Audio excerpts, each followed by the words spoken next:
Teachers అందరికీ నమస్కారం. Teachers ఇప్పుడు మనం స్కూల్ అటెండెన్స్ యాప్లో సెల్ఫ్ అసెస్మెంట్ 1కి సంబంధించి మార్క్స్ అనేది ఎంటర్ చేయాల్సి ఉంది. అయితే దీనికోసం మనం రెగ్యులర్గా యూస్ చేసే స్కూల్ అటెండెన్స్ యాప్లో మనకు స్టూడెంట్ మార్క్స్ ఎంట్రీ అనే ట్యాబ్ని ఇన్సర్ట్ చేయడం జరిగింది. దీనిపైన టచ్ చేసి మనం మార్క్స్ అనేది ఎంటర్ చేస్తూ ఉన్నాం. అయితే ఇది చాలామందికి క్లియర్గానే ఎంటర్ చేస్తున్నారు. అయితే కొంతమందికి కొన్ని రకాల సమస్యలు అనేది వస్తున్నాయి.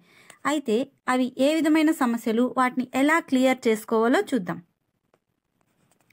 ఫస్ట్ వన్ ఏంటంటే, ఇక్కడ చూడండి, స్టూడెంట్ మార్క్స్ ఎంట్రీ పైన క్లిక్ చేసిన వెంటనే చాలామంది టీచర్స్కి ఈ విధంగా వస్తుంది. School attendance teacher or employee ID is not tagged to any class. So ఈ విధంగా వస్తే దాన్ని మనం ఎలా సాల్వ్ చేయాలో చూద్దాం.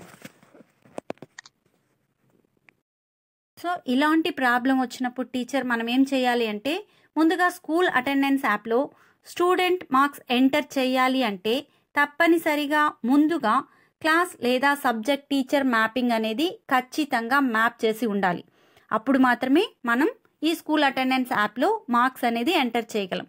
లేకపోతే మనం ఇందాక చూసినట్లుగా teacher or employee is not tagged to any class అనేది వస్తుంది. సో దీన్ని మనం ఏ విధంగా చేయాలో చూద్దాం. సో ఫస్ట్ మనం క్లాస్ లేదా సబ్జెక్ట్ టీచర్ మ్యాపింగ్ అనే దాన్ని సెలెక్ట్ చేసుకోవాలి. చేసుకున్న తర్వాత ఇక్కడ క్లాస్ టీచర్ మ్యాపింగ్ అనే ఆప్షన్ ఉంది కదా, దీనిపైన టచ్ చేసినట్లయితే ఇక్కడ చూడండి, క్లాస్ టీచర్ ఫార్ అని నో మ్యాప్డ్ క్లాసెస్ అని. సో ఇలా ఉంది కాబట్టి మనకు అక్కడ class teacher is not tagged to any class అని ఉంది. సో దీనికోసం మనం ఏం చేయాలి అంటే, ఇక్కడ పైన ప్లస్ మ్యాప్ న్యూ క్లాస్ అని ఉంది కదా, ఈ ఆప్షన్ని సెలెక్ట్ చేసుకోవాల్సి ఉంటుంది.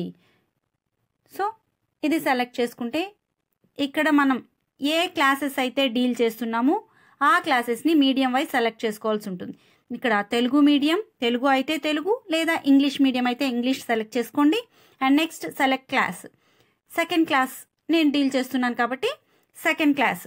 ఒకవేళ సింగిల్ టీచర్స్ ఉండి multi classes, single teacher or double teacher multi classes కానీ డీల్ చేస్తున్నట్లయితే మీరు ఒక క్లాస్ ఫస్ట్ మ్యాప్ చేసి తర్వాత ఏ క్లాస్ అయితే మీరు డీల్ చేస్తున్నారో ఆ క్లాస్ని, ఒక క్లాస్ తర్వాత మరొక క్లాస్ని మ్యాప్ చేసుకోవాల్సి ఉంటుంది. సో ఫస్ట్ అయితే నేను సెకండ్ క్లాస్ని మ్యాప్ చేస్తున్నాను. చూడండి, class teacher mapped successfully. And next ఇంకో క్లాస్ని మ్యాప్ చేయాలంటే తిరిగి మరలా అదే విధంగా మ్యాప్ న్యూ క్లాస్ అని టచ్ చేసినట్లయితే select medium, Telugu and select class. Third submit చేస్తున్నాను ఇప్పుడు. అండ్ థర్డ్ క్లాస్ కూడా సక్సెస్ఫుల్గా ట్యాగ్ అయింది. అండ్ దెన్ ఫోర్త్ క్లాస్ కూడా ఇదే విధంగా చేయాలి అనుకుంటే map new class, medium Telugu and class fourth. And then అదేవిధంగా నెక్స్ట్ ఫైనలీ ఫిఫ్త్ క్లాస్ అనుకోండి, Telugu medium class 5 submit. So ఇప్పుడు అన్ని క్లాసెస్ మ్యాప్ అయిపోయాయి కాబట్టి ఇప్పుడు మనం చూసుకున్నట్లు ఇది చేసిన తర్వాత తిరిగి సబ్జెక్ట్ మ్యాపింగ్ కూడా చేయాల్సి ఉంటుంది. Subject teacher mapping. ఇక్కడ select medium, Telugu and select second class. Second క్లాస్లో ఏ ఏ సబ్జెక్ట్స్ మనం డీల్ చేస్తున్నాం. సపోజ్ కొంతమంది సబ్జెక్ట్ వైజ్ తీసుకుంటూ ఉంటారు కదా, నేనైతే ఆల్ సబ్జెక్ట్స్ నేనే కాబట్టి English language and Telugu, mathematics second class కాబట్టి. థర్డ్, ఫోర్త్, ఫిఫ్త్ అయితే ఈవీఎస్ కూడా ఈ విధంగా సెలెక్ట్ చేసుకొని సబ్మిట్ చేయాల్సి ఉంటుంది. సో ఈ విధంగా సబ్మిట్ చేసినట్లయితే ఇప్పుడు మనం స్టూడెంట్ మార్క్స్ ఎంట్రీ పైన టచ్ చేస్తే మనకి క్లాసెస్ మరియు క్లాస్ అన్ని క్లాసెస్ కనిపిస్తుంది. ఏ క్లాస్ కావాలో ఆ క్లాస్ని మనం సెలెక్ట్ చేసుకొని ఆ విద్యార్థుల మార్క్స్ అనేది ఎంటర్ చేయడానికి అవకాశం ఉంటుంది. మరికొంతమందికి ఉన్నటువంటి ప్రాబ్లం ఏంటంటే, స్టూడెంట్ మార్క్స్ ఎంటర్ చేసిన వెంటనే క్లాసెస్ వస్తున్నాయి, చిల్డ్రన్ నేమ్స్ కూడా కనిపిస్తున్నాయి. అయితే ఆ స్టూడెంట్ని సెలెక్ట్ చేసుకున్న తర్వాత సబ్జెక్ట్ నాట్ మ్యాప్డ్ అని వస్తుంది, లాంగ్వేజ్ నాట్ మ్యాప్డ్ అని వస్తుంది. అలాంటప్పుడు మనం ఏం చేయాలి అంటే, ఇక్కడ ఉన్నటువంటి స్టూడెంట్ లాంగ్వేజ్ మ్యాపింగ్ అనే కూడా ఖచ్చితంగా లాంగ్వేజ్ మ్యాపింగ్ చేసి ఉండాలి. అలాంటప్పుడు మాత్రమే మనకి అన్ని సబ్జెక్ట్స్ అండ్ లాంగ్వేజెస్ అనేది ఆ స్టూడెంట్కి కనబడుతుంది. లేకపోతే అది డిసేబుల్ అయి ఉంటాయి కాబట్టి వాళ్ళకి ఎలాంటి సబ్జెక్ట్స్ కనిపించవు. సో మనం ముందుగా ఏం చేయాలి, ఈ ప్రాబ్లం క్లియర్ చేయాలి అనుకుంటే స్టూడెంట్ లాంగ్వేజ్ మ్యాపింగ్ని సెలెక్ట్ చేసుకొని సెలెక్ట్ క్లాస్. సపోజ్ నేను సెకండ్ స్టాండర్డ్ సెలెక్ట్ చేసుకుంటున్నాను. అన్ని క్లాసెస్కి చేయాల్సి ఉంటుంది. ఈ క్లాసెస్లో ఉన్నటువంటి విద్యార్థులు ప్రతి ఒక్క విద్యార్థికి కూడా మన స్కూల్లో ఎంతమంది అయితే విద్యార్థులు ఉన్నారో అందరికీ కూడా ప్రతి ఒక్కరిని సబ్జెక్ట్ అండ్ లాంగ్వేజ్ మ్యాపింగ్ అనేది చేయాల్సి ఉంటుంది. ఫస్ట్ విద్యార్థిని సెలెక్ట్ చేసుకుంటున్నాను.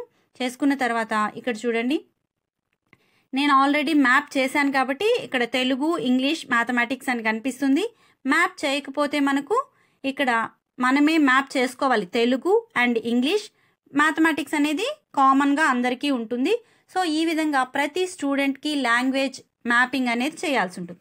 ఇలా చేసిన తర్వాత మాత్రమే మనకు ఇక్కడ స్టూడెంట్ మార్క్స్ ఎంట్రీలో క్లాస్ సెలెక్ట్ చేసుకున్న తర్వాత ప్రతి ఒక్క విద్యార్థికి కూడా వాళ్ళ యొక్క సబ్జెక్ట్స్ అనేది కనిపిస్తుంది. అండ్ ఇంకొక సమస్య ఏంటంటే ఒక క్లాస్లో సపోజ్ 10 మెంబర్స్ స్టూడెంట్స్ ఉన్నారనుకోండి, మనం ఈ స్టూడెంట్ మార్క్స్ ఎంట్రీని ఆన్ చేసినప్పుడు ఒక 4-5 మెంబర్స్ మాత్రమే కనిపిస్తున్నారు. దీనికి మనం ఏం చేయాలి అంటే మనకి ఇక్కడ సెక్షన్స్ కూడా ఉన్నాయి. తెలుగు అండ్ ఇంగ్లీష్ మీడియం ఉన్నాయి కదా. కొంతమంది విద్యార్థులు తెలుగు మీడియంలో ఉంటారు, మరి కొంతమంది విద్యార్థులు ఇంగ్లీష్ మీడియంలో ఉంటారు. సో ఇది మనం సెలెక్ట్ చేసుకున్నప్పుడు చూడండి, year 2024-25 and then exam type medium Telugu. ఇక్కడ తెలుగు కాకుండా ఇంగ్లీష్ అనే ఆప్షన్ ఒకవేళ మనం ట్యాగ్ చేసేప్పుడు బై మిస్టేక్ పొరపాటున ఇంగ్లీష్ మీడియం కూడా ట్యాగ్ చేసి ఉండొచ్చు. కాబట్టి ఇంగ్లీష్ సెలెక్ట్ చేసుకున్నట్లయితే రిమైనింగ్ విద్యార్థులు అక్కడ కనపడడం జరుగుతుంది. సో ఇక్కడ నేను తెలుగు సెలెక్ట్ చేసుకుని మార్క్స్ యూజువల్గా ఎంటర్ చేయాలి అనుకుంటే స్కూల్ అటెండెన్స్ యాప్లో మార్క్స్ ఈ విధంగా ఎంటర్ చేయాల్సి ఉంటుంది. So and then class select చేసుకుని ప్రతి ఒక్క క్లాస్కి సపోజ్ నేను ఇప్పుడు సెకండ్ క్లాస్ సెలెక్ట్ చేసుకున్నాను అనుకోండి, తర్వాత సెక్షన్ అడుగుతుంది. సెక్షన్ సెలెక్ట్ చేసుకున్న తర్వాత సెలెక్ట్ స్టూడెంట్. ఇప్పుడు సెకండ్ క్లాస్లో ఉన్నటువంటి విద్యార్థులు అందరూ కనిపిస్తారు. ఒక్కొక్క విద్యార్థిని మనం సెలెక్ట్ చేసుకుని వాళ్ళ యొక్క సెల్ఫ్ అసెస్మెంట్లో మార్క్స్ని ఎంటర్ చేయాల్సి ఉంటుంది. మనం ఇక్కడ గమనించాల్సిన విషయం ఏంటంటే ఈ స్టూడెంట్ని సెలెక్ట్ చేసుకున్న తర్వాత ఒక్కొక్క సబ్జెక్ట్ని మనం సెలెక్ట్ చేసుకోవాలి. ఫస్ట్ మ్యాథమెటిక్స్ సెలెక్ట్ చేసుకున్నాం అనుకోండి, ఇక్కడ ముఖ్యంగా గమనించాల్సింది స్టూడెంట్ అండ్ సబ్జెక్ట్ నేమ్ ఉన్న తర్వాత అక్కడ ఆటోమేటిక్గా మ్యాథమెటిక్స్ అని వస్తుంది కదా. ఇక్కడ అటెండెడా లేకపోతే నాట్ అటెండెడా అని అడుగుతుంది. ఇక్కడ మనం ఈ రెడ్ సర్కిల్లో ఉన్నటువంటి ఇక్కడ టచ్ చేయాల్సి ఉంటుంది. అప్పుడు వాళ్ళకి అటెండెడ్ అని వస్తుంది. చాలామంది దాన్ని టచ్ చేయకుండా కింద సేవ్ అని ఇస్తున్నారు. అప్పుడు ఏమవుతుందంటే వాళ్ళు యాబ్సెంట్గా ట్రీట్ చేసి అన్ని సబ్జెక్ట్స్కి కూడా 0 మార్క్స్ అనేది రావడం జరుగుతుంది. సో మనం ఖచ్చితంగా చేయాల్సిన పని ఏంటి అంటే ఇక్కడ టచ్ చేయాల్సి ఉంటుంది. చూడండి, ఇప్పుడు మనకి టిక్ మార్క్ వచ్చింది. టిక్ మార్క్ వచ్చింది అంటే స్టూడెంట్ అటెండెడ్ అని. అప్పుడు మాత్రమే మనకి ఇక్కడ సబ్జెక్ట్స్ లాంగ్వేజ్ అడిగింది. ఇంగ్లీష్ మీడియం, ఏ మీడియం, తెలుగా ఇంగ్లీషా అని అడుగుతుంది. తర్వాత సపోజ్ తెలుగు మీడియం అనుకోండి, తెలుగు మీడియం సెలెక్ట్ చేసుకున్నాను. తర్వాత ఇక్కడ టూల్స్, మనకు ఒక్కొక్క టూల్లో ఎన్ని మార్క్స్ వచ్చాయని అనేసి మనం ఎంటర్ చేసుకోవడానికి అవకాశం ఉంటుంది. సో తప్పకుండా మీరు ఇక్కడ అటెండెడ్ అనే ఆప్షన్ని మాత్రం టచ్ చేయడం మర్చిపోకండి. ఇది ఫ్రెండ్స్. టీచర్స్, మీకు ఇందులో ఏదైనా డౌట్స్ ఉన్నట్లుంటే ఖచ్చితంగా కామెంట్ రూపంలో తెలియజేయండి. అదేవిధంగా మీ సూచనలు, సలహాలు, అభిప్రాయాలని కామెంట్ రూపంలో తెలియజేసి ఈ వీడియో మీకు యూజ్ అవుతుంది అనుకుంటే మీ ఫ్రెండ్స్ అందరికీ కూడా షేర్ చేయండి. ఛానల్ని మాత్రం తప్పకుండా సబ్స్క్రైబ్ చేయండి. Thank you for watching.